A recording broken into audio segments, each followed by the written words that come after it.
All right. So our next speaker is José Cordeiro, that Viva la Revolution guy.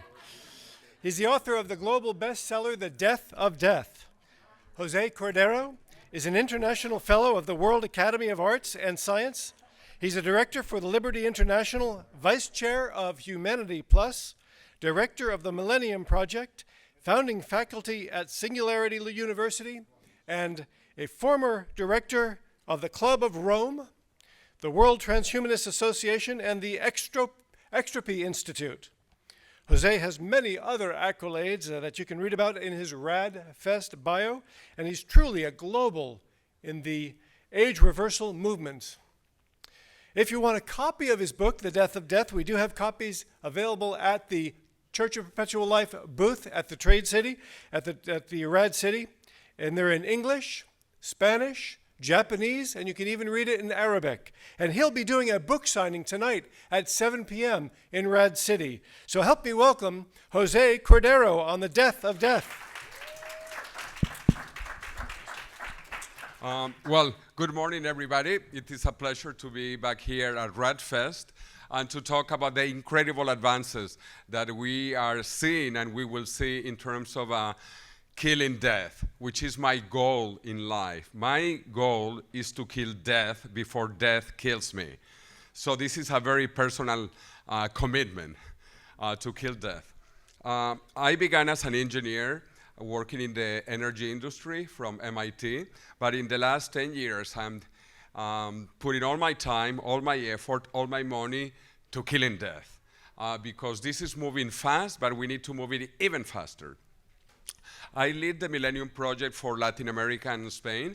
We began as the futuristic part of the United Nations, and we are also in advisory role to the United Nations, and we are organizing the first United Nations Summit of the Future in New York, just before the General Assembly, which is September 24th and 25th.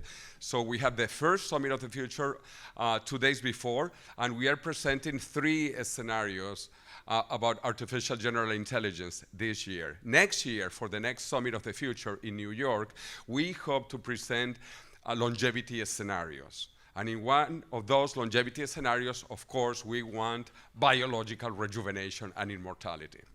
With the Millennium Project, we publish reports about the global challenges and do many scenarios, as I mentioned. This was our latest report for the year 2050.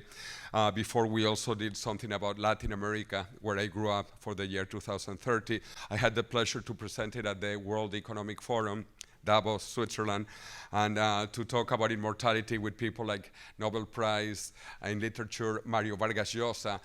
He's very interested in longevity because at 86, he's looking for his 4th wife. So he has a very personal interest on biological rejuvenation. I was one of the founding faculty at Singularity University.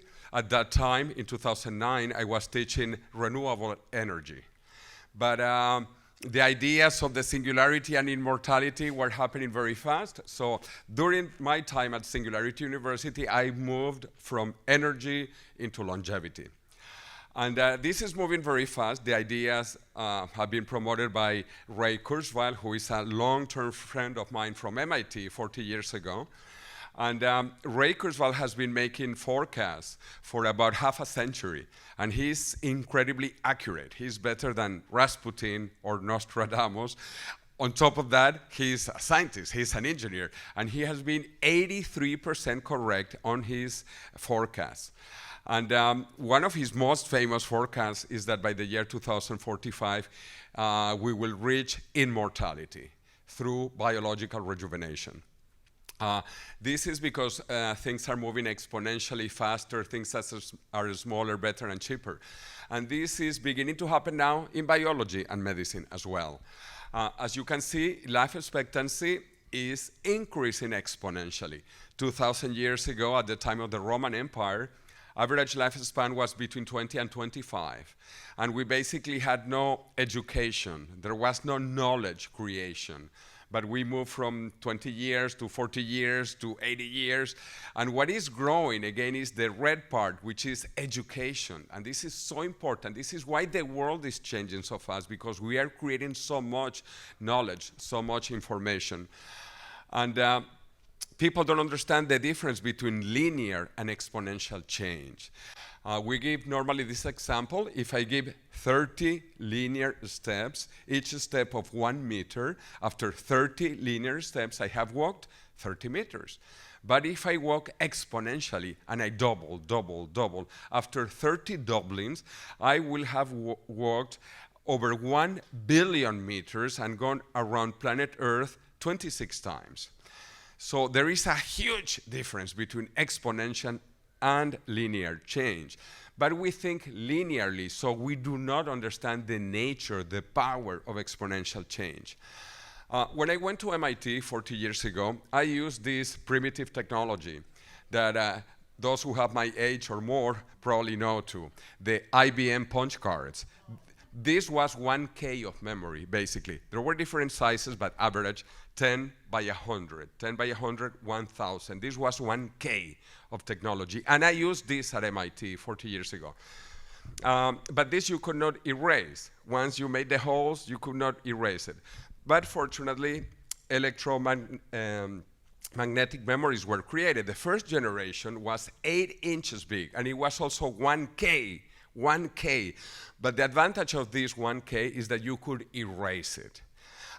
In Spanish, you know the letter K is K, so I normally say we had 1 mechanical K and 1 electromagnetic K, and 1K plus 1K makes 1 caca. So 40 years ago, we had 1 caca of technology. So I went from caca, and you have, of course, experienced all of this, to 512 cacas. And then we went to 1.4 mega. And here I have a pen drive of 1 terabyte. So in 40 years, we have gone from caca to 1 terabyte. In the next 20 years, 1 terabyte will be caca. This is the new caca of the future, because this keeps moving exponentially. So we really have not seen anything yet about exponential change. And the good part, again from caca to terabytes, is that this is now coming to biology. This is coming to medicine. The Human Genome Project began in the year 1990, and it finished in the year 2003. It took 13 years, and it cost just for the US government over $1 billion. Right now, you can sequence your complete genome for about $200, $300, complete sequence of the genome. But that is still expensive, because it will be eventually, $10, and you will get the results in 1 minute. This is much more exponential than caca. If you thought that this was incredible, this caca technology, what is happening in biology is moving even faster, and faster twice, faster in cost and faster in time. So all of you will have your genome sequenced in the next 5 to 10 years for sure, if you haven't done it already. I have sequenced my genome many times. Fortunately, it has not changed. It's the same, but I wanted to compare. The first time I did it was 15 years ago with 23andMe. And this is the partial sequence, so that you do not know everything about me. But once you sequence your genome, you will know the diseases, the probability of different diseases that you will have.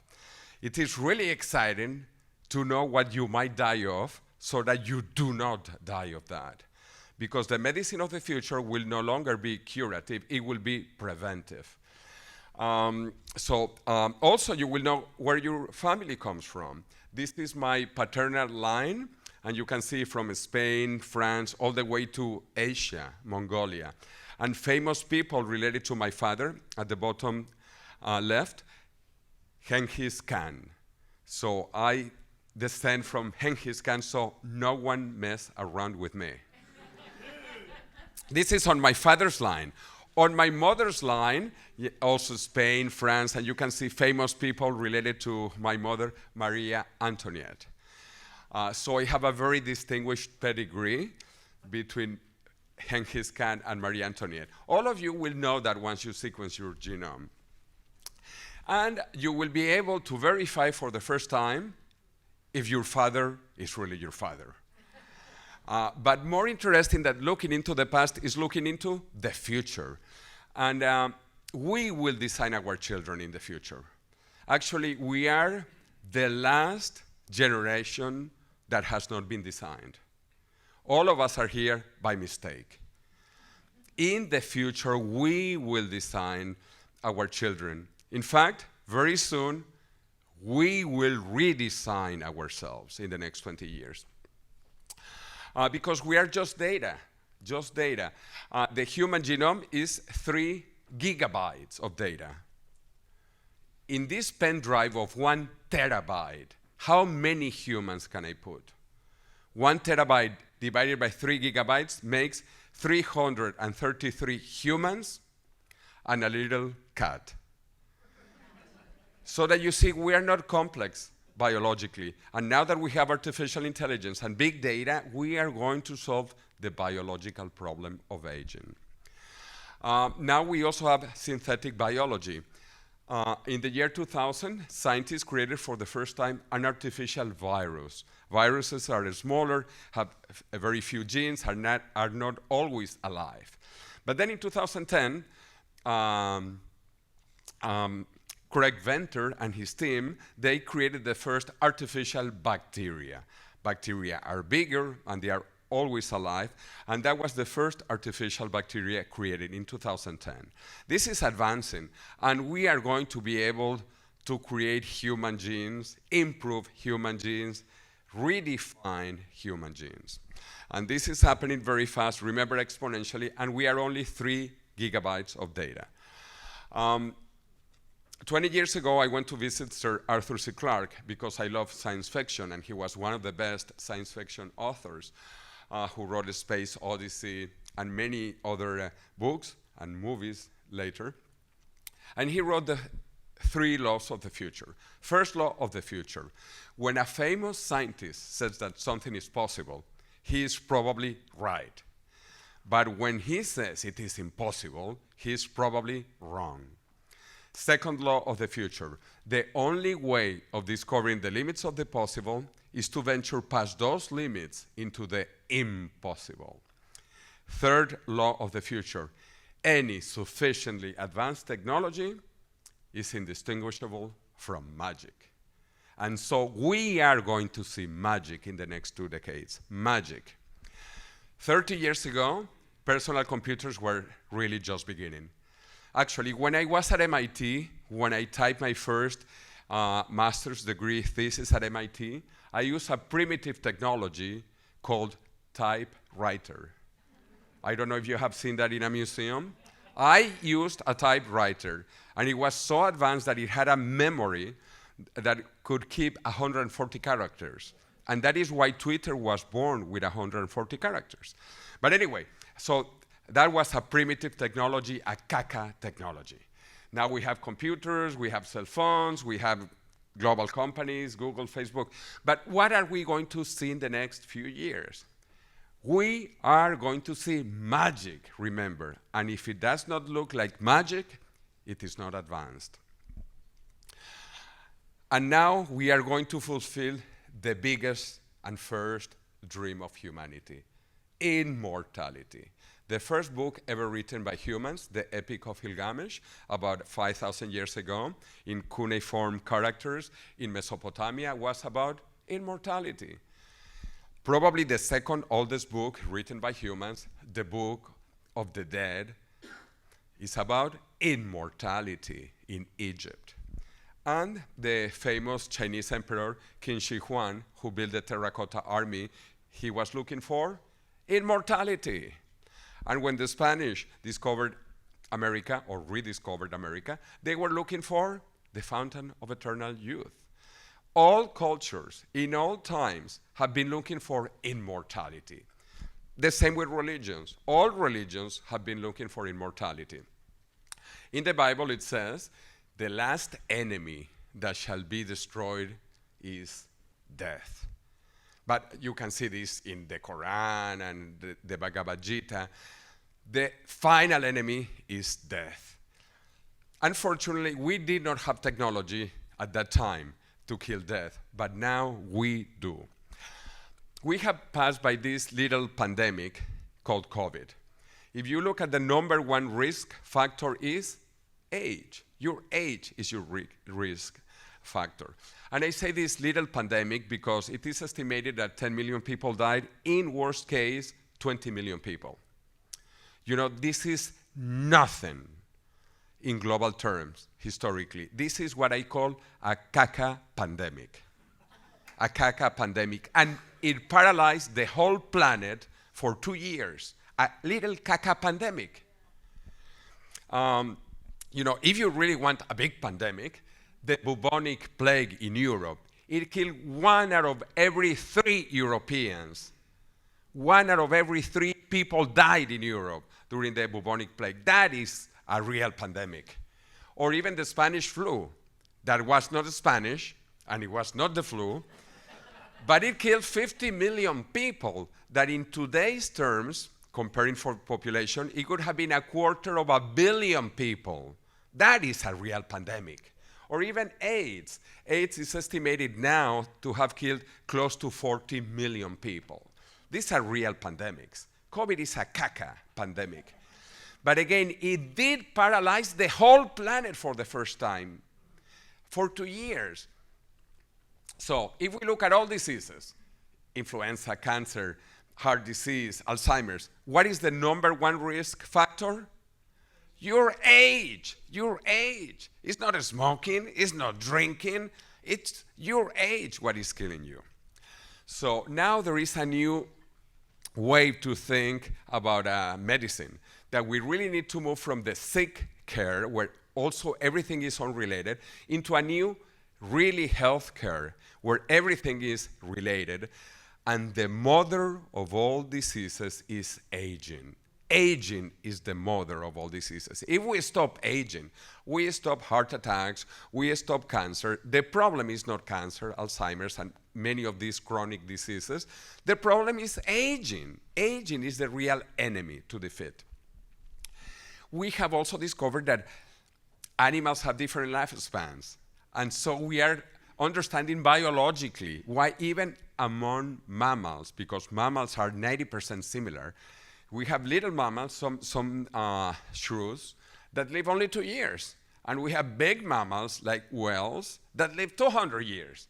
So if we are 90% the same, or even closer, why some live 2 years and others live 200 years?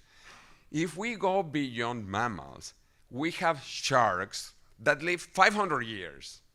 We have trees that live thousands and thousands and thousands of years. So why can we only live on average 80 years? Why? Well, now we are going to solve that problem. So 5 years ago, my fantastic co-author, David Wood, who studied in Cambridge, England, I studied in Cambridge, Massachusetts, we decided to write a book about the number one problem of humanity. The number one problem of humanity is not terrorism, is not global warming, is not the Martians, is not the Russians, is not COVID. The number one problem of humanity is aging and death. Among developed countries, including the USA, Europe, Japan, 90% of the people die of age-related diseases. 90%. What does that mean? That only 10% of the people die of other causes. What are the other causes? The Russians, the Martians, climate change, COVID, accidents, homicides and suicides. But you add all of those together, it's only 10%. So what is the biggest issue?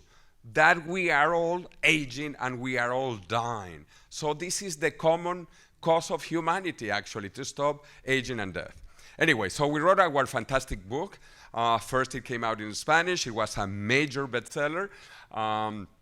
It was number 1 and number 5 simultaneously.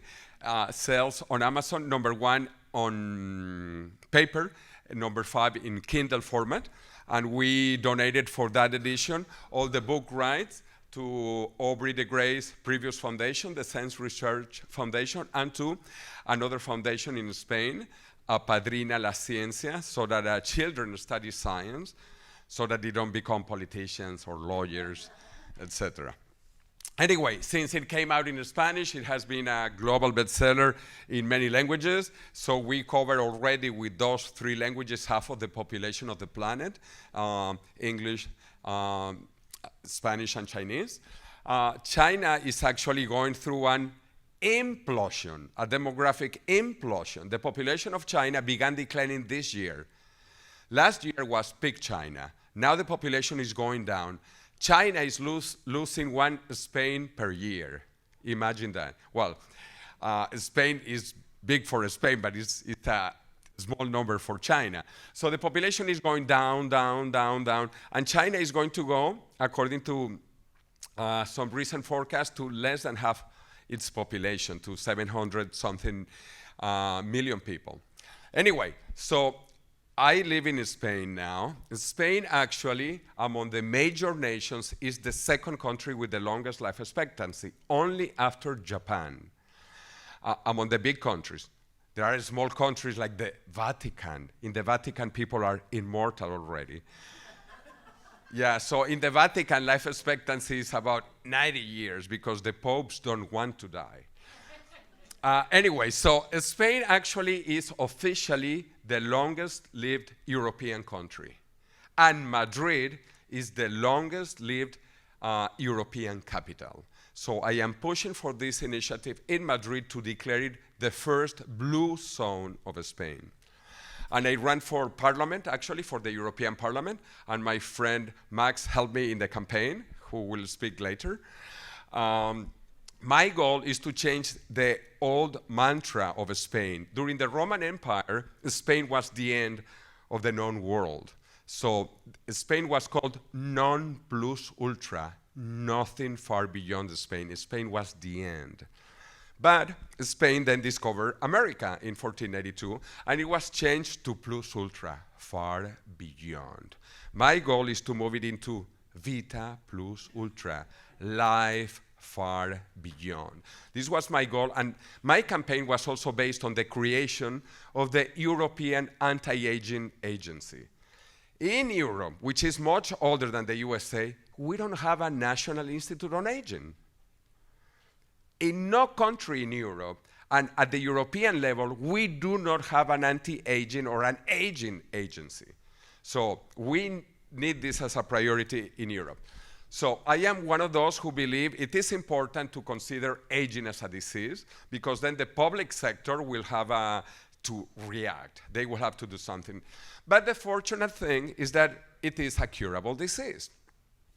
You know, in the last few years, we have been able almost to double the life expectancy of mice, to multiply by 4. Actually, this is getting to 5 now. The life expectancy of Drosophila melanogaster, the fruit flies, and multiply by 10 the life expectancy of is it C. elegans? So this is incredible. We have worms that live the equivalent of 1,000 human years. So these are called the Methuselah worms. Do you think the scientists make worms that live 1,000 years equivalent because they like worms? No, it's because we can learn from these. And Aubrey de Grey will be talking also about the robust mouse rejuvenation this afternoon, which is, I think, very, very important, because mice are mammals.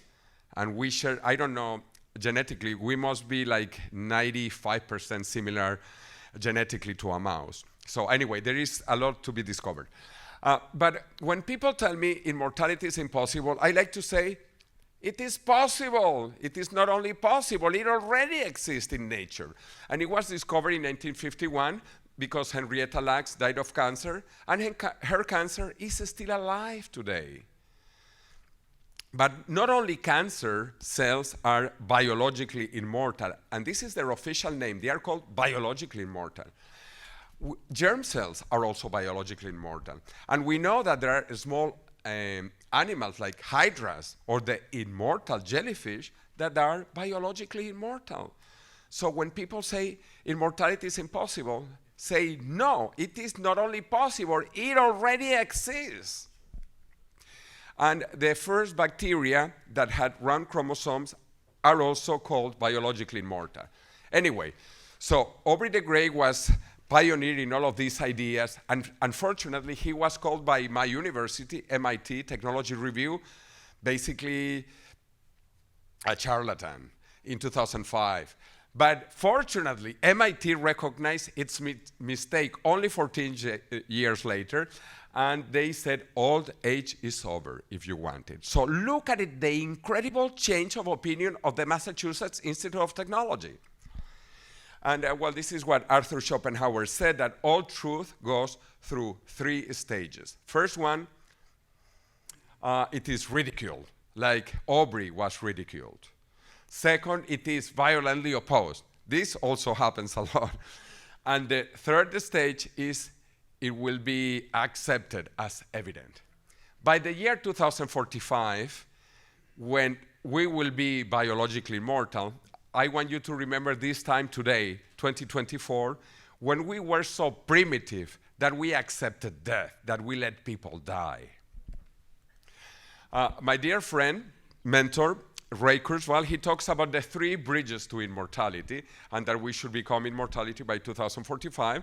He ratifies that in his new book that just came out 2 months ago. Basically, he talks between 2029 and 2045. If we make it from 2029 to 2030, he says we will reach longevity escape velocity by 2030, which will make us live long enough to live forever. But aging is still aging. And then in 2045, according to his ideas, we will have biological rejuvenation. All companies are realizing that this is true, that death is a technical problem and it will have a technical solution. Mark Zuckerberg and his foundation, the goal is to cure all diseases, including aging. And they said something incredible when their first daughter, Maxima, was born.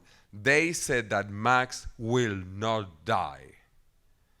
At least will not die of aging. She might die of a broken heart, but not of aging.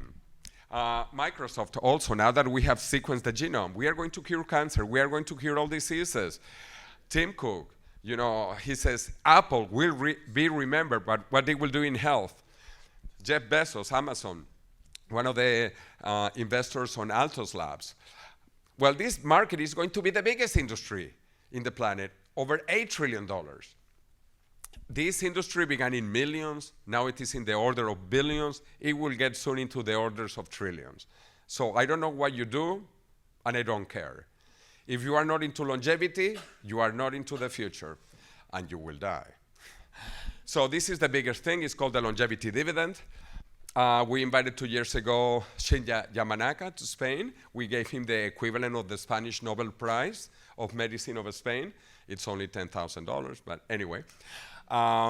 Because he really changed the game. We know today that biological rejuvenation is possible. Also, well, people like David Sinclair and many others. And it was with my friend Peter Diamandis for the launching of the X Prize in Riyadh in Saudi Arabia. This is the most incredible prize in human history, not only because of its magnitude, $101 million, but its goals to rejuvenate at least 10 years in elderly people today in 3 biological systems. This is incredible, really incredible. This is a game changer. By 2030, we are going to have biological rejuvenation. I talked about this in Dubai. I presented my book in Arabic in Dubai, and of course in Saudi Arabia as well. I was surprised. All the Arabs like immortality as well. So this was a sensation at the Dubai Future Forum and so on and so forth. But anyway, I invite you all to come to Madrid, where I'm leading this campaign. On October 1st, which is International Longevity Day, in the most famous place of all of Spain, which is this is where Real Madrid celebrates. the best football team in the world, Real Madrid. So which is the city hall. That is the city hall of Madrid. I organized a march. We had about 30 people. This year, we expect to have 300 people. This is a real longevity rally. We are going to go to the city hall. We are going to the federal government. We are going to the Congress of Spain. And we are going to the European Parliament location in Madrid, asking for longevity in Spain. So in the future, I plan to be younger, but not through a Russian app. I plan to be younger through biological rejuvenation. And one final message, the president of Argentina invited me to his inauguration. This is in the Pink House in Argentina, which is like the White House. This is the presidential, the Oval Office of Buenos Aires. And he has said that my book is his favorite book.